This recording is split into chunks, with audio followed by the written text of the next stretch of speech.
उदयपुर के जंगल में एक शेरनी अपने 2 छोटे बच्चों के साथ रहती थी।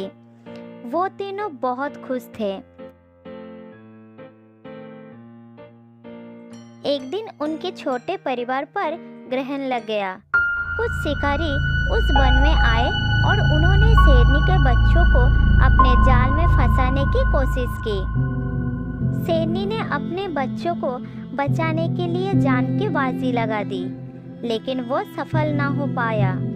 शेरनी ने अपनी जान गंवा दी और उसके एक बच्चे को शिकारी पकड़कर ले गए।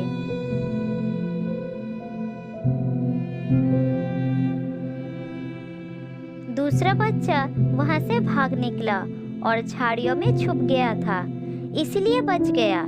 थोड़ी देर बाद वो झाड़ियों से निकलकर सीधे अपने माँ के पास पहुंच गया। शेरनी का मृत शरीर पड़ी हुई थी।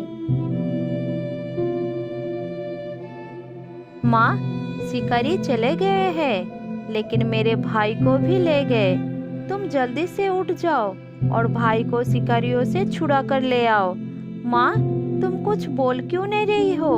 आंखें खोलो माँ। अरे, तुम्हारे शरीर से तो खून निकल रहा है। उन जालिमों ने तुम्हारे ऊपर गहरा वार कर दिया है। मैं बड़ा होकर उन्हें मार दूंगा। भगवान, मेरी माँ को ठीक कर दो। एक माँ हाथी पास ही खड़ी थी। वो बच्चे के सामने आई। उसे शेरनी के बच्चे पर बहुत दया आ रही थी। वो जानती थी कि शेरनी अब कभी नहीं बोल पाएगी। उसके प्राण निकल चुके थे। शेरनी का बच्चा फिर भी आस लगा के बैठा हुआ था। तब माँ हाथी बोली, बच्चे, इधर मेरे पास आओ। तुम्हें बड़ी भूख लगी होगी। रो मत मेरे बच्चे, कुछ खाना खा लो।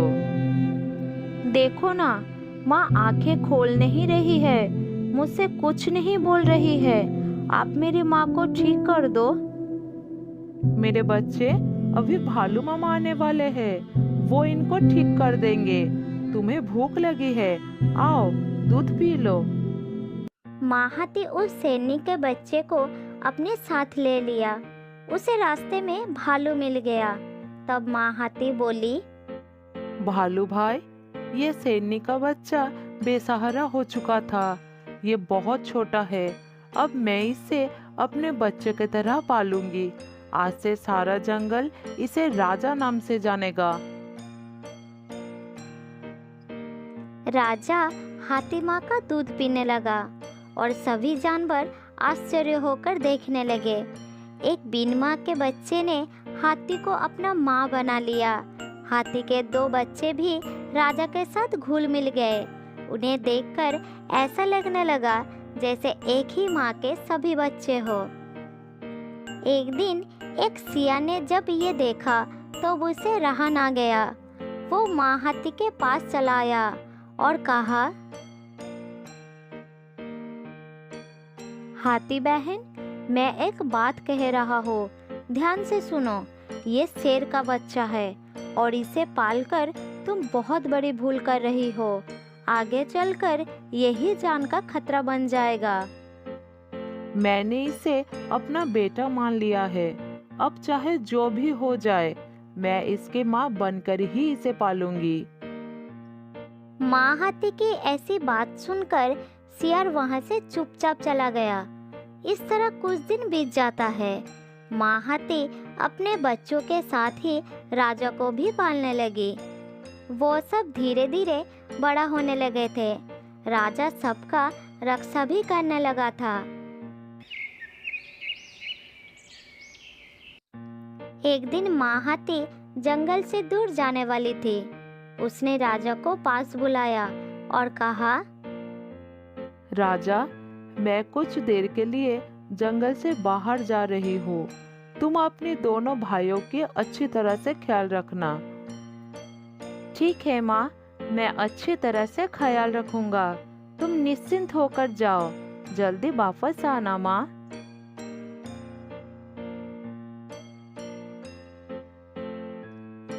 माँ हाथी चली गई और राजा के साथ हाथी के दोनों बच्चे खेलने लगे। हाथी का छोटा बच्चा बहुत नटखट था। वो अचानक घूमते घूमते बहुत दूर चला गया।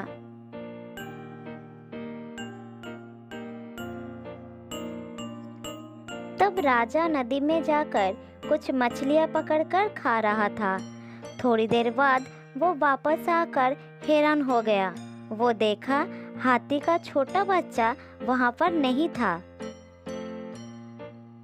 अरे छोटू कहाँ गया? तुम तो अकेले हो और तुमने मुझे बताया भी नहीं। राजा भैया, छोटू बहुत ही बदमाशी करता है। अभी यही था, अचानक गायब हो गया। उसने जाते समय मुझे बताया भी नहीं। चलो चलकर उसे ढूंढते हैं।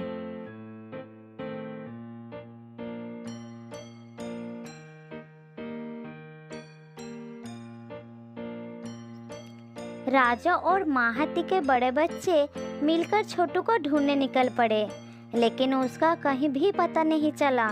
इतने में माँ हाथी वहां पर आ गई। उसने उन दोनों को छोटू के बारे में पूछा। अरे तुम दोनों के साथ छोटू था, वो कहाँ है और तुम दोनों कहाँ जा रहे हो? माँ, हम साथ में थे और वो अचानक भागकर कहीं गायब हो गए। हम दोनों उसे ही ढूंढ रहे हैं। राजा, मैंने उसे तुम्हारे भरोसे छोड़ा था और तुम उसका ध्यान नहीं रख सके। इतने में वहां पर सियार आ गए और उसने माँ हाथी को उल्टा सीधा समझाने लगा। राजा के मुंह में मछलियां खाने के कारण खून लगा हुआ था। ये सब देखकर सियार बोला, देख लो हाथी बहन, इस राजा के मुंह में खून लगा हुआ है। मुझे पूरा विश्वास है कि इसी ने ही छोटू को खा लिया है। तुमने इतने दिनों तक सांप को दूध पिलाया और उसने तुम्हें डस लिया है। माँ हाथी ने सियार के बात पर एक निकाल लिया और राजा को कहा, तूने ही मेरे छोटू को मारा है। तू तो गद्दार निकला। जिस थाली में खाया उसी में छेद कर दिया। मैं तुझे मार डालूंगी।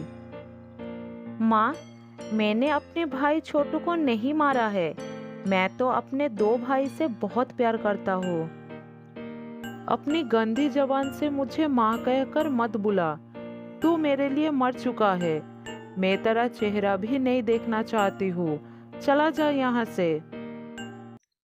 राजा को बहुत कष्ट हुआ और वो चुपचाप वहां से चला गया।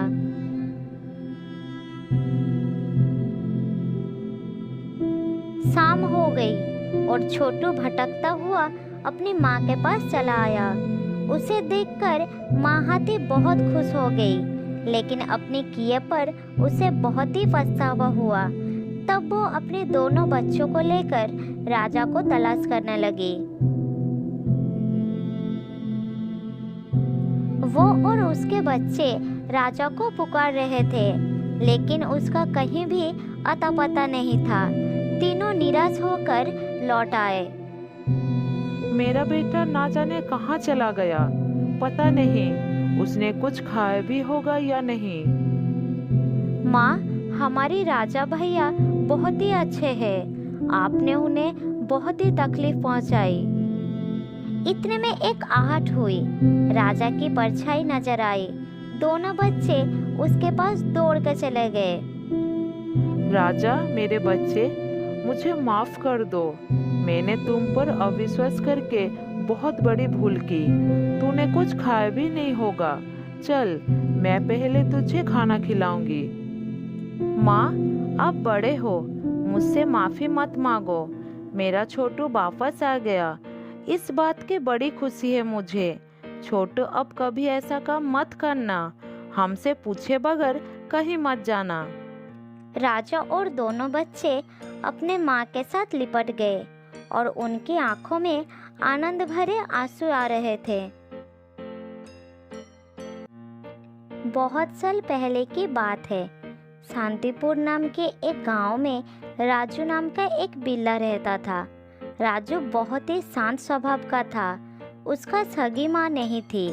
वो अपनी सौतेली माँ और पिता के साथ रहता था। राजू की माता पिता उसे बहुत नफरत करते थे, उसे ठीक से खाना नहीं देते थे, अच्छा व्यवहार नहीं करते थे, क्योंकि वो काला था। एक दिन राजू की सौतेली माँ उसे पास बुलाया और कहा, राजू, तुम सुबह सुबह मेरे सामने मत आया करो, बिल्कुल गंदे लगते हो। सुबह सुबह तुम्हारा चेहरा देखने से मेरा पूरा दिन खराब हो जाता है। ऐसा क्यों कह रही हो माँ? मेरा क्या कसूर है? मुझे बहुत जोरों की भूख लगी है, इसीलिए मैं तुम्हारे सामने आया हूँ। थोड़ा खाना दो ना माँ। चल भाग यहाँ से, अभी तुझे खाना नहीं मिलेगा। खाने के ऊपर तेरा नजर लग जाएगा। जब हम लोग खा लेंगे तब तुझे बुलाएंगे। माँ, तुम तो हमेशा मुझे डांटती रहती हो और भैया को देखो कितना प्यार करती हो। मेरे साथ ऐसा क्यों करती हो माँ? अपना मुंह बंद कर, बदसूरत कहीं के। तेरा भाई को देख कितना सुंदर है, और तू खुद को देख कितना काला है। तुझे देखते ही मुझे उल्टी आने लगती है। चल पहले काम कर, फिर खाना मिलेगा। अपनी सौतेली माँ की बात सुनकर राजू बाहर चला जाता है। जब घर के सब लोग खाना खा लेते हैं, तब उसकी सौतेली माँ उसे बुलाती है। अरे ए राजू, इधर आ। बहुत काम किया है तूने, कुछ खाना खा ले, उसके बाद सारे घर के साफ सफाई कर देना। ठीक है माँ, मैं कर दूंगा। ये क्या माँ, सब तो बासी खाना है।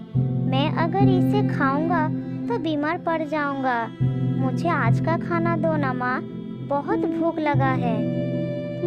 ज्यादा चपड़ चपड़ मत कर। तुझे खाना है तो खा, नहीं तो भूखा मर। मुझे क्या। और सुन, ये बर्तन साफ कर लेना, मुझे और भी काम है, समझे?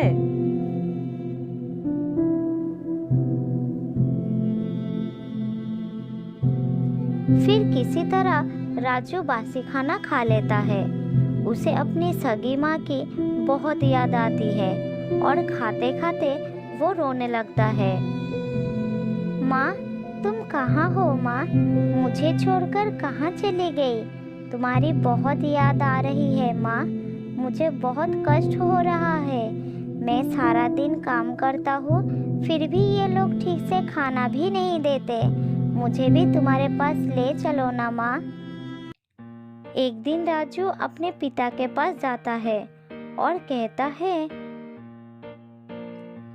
पिताजी, आज मेरे लिए कुछ अच्छा खाने को लाओ ना। माँ मुझे रोज रोज बासी खाना खिलाती है और खाने के बाद मुझे बहुत तकलीफ होता है। अरे यार, मैंने सुबह सुबह किसका मुंह देख लिया। अब मेरा पूरा दिन खराब हो जाएगा। अरे भाग्यवान, सुनती हो? इधर आओ और इसे मेरे सामने से हटाओ। राजू के ऊपर उसके पिताजी बहुत गुस्सा हो जाते हैं। तब उसकी सौतेली माँ उनके पास आती है।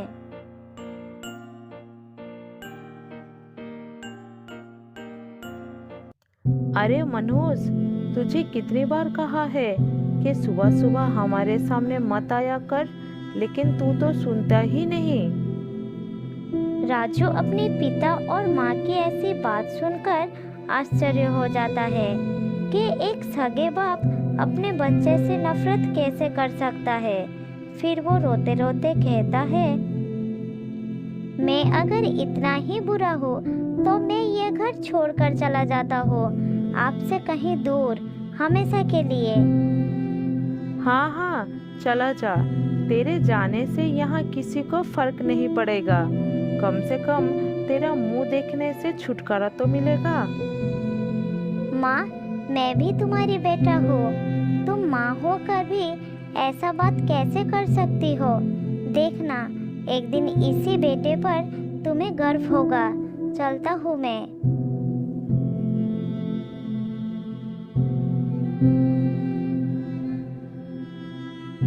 और ऐसा कहकर राजू सच में घर छोड़कर चला जाता है। चलते चलते राजू पास के एक जंगल में पहुंचता है। थोड़ी दूर जाकर एक पेड़ के नीचे बैठ जाता है और कहता है, अच्छा होता अगर मैं मर ही जाता।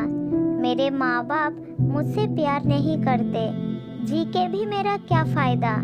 इस दुनिया में मेरा और कोई नहीं रहा, भगवान जाने आगे मेरा क्या होगा। कहते कहते वो रोने लगता है। इसी तरह राजू के कुछ दिन जंगल में बीत जाता है। वो जंगल से खाना ढूंढ के खाता है और रात को इसी पेड़ के नीचे शरण लेता है।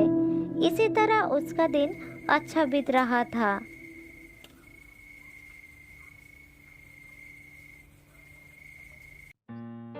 एक दिन राजू का भाई चलते चलते इसी जंगल में आ जाता है। चलते चलते वो घने जंगल में पहुंच जाता है। तब वो बहुत डर जाता है। इसी बीच आसमान में काले बादलों से घिर जाता है और दिन भर से सूखे बादलों पर बिजली गिरने लगती है। जंगल की सूखी घास पत्तियों पर बिजली गिरने से जंगल में आग लग जाता है और राजू का भाई आग के बीच में फंस जाता है। फिर वो डर के मारे चिल्लाने लगता है, बचाओ बचाओ मुझे, अरे कोई है, मैं आग के बीच में फंस गया हूँ, कोई बचाओ मुझे। देखते ही देखते पूरे जंगल में आग फैल गया। इसी बीच राजू उस पेड़ के नीचे बैठा हुआ था। चीख पुकार सुनकर वो उस तरफ दौड़ गया।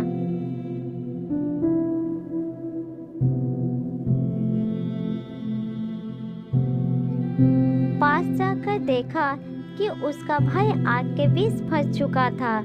फिर वो बिना सोचे समझे आग में कूद जाता है और अपने भाई को धक्का देकर बाहर निकाल देता है।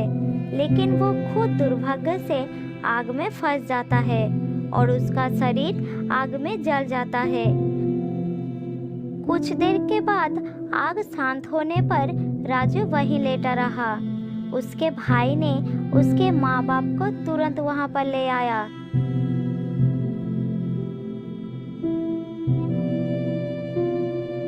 जब सारी बात उनके समझ में आई तब उन्हें अपने कर्म पर बहुत पछतावा हुआ।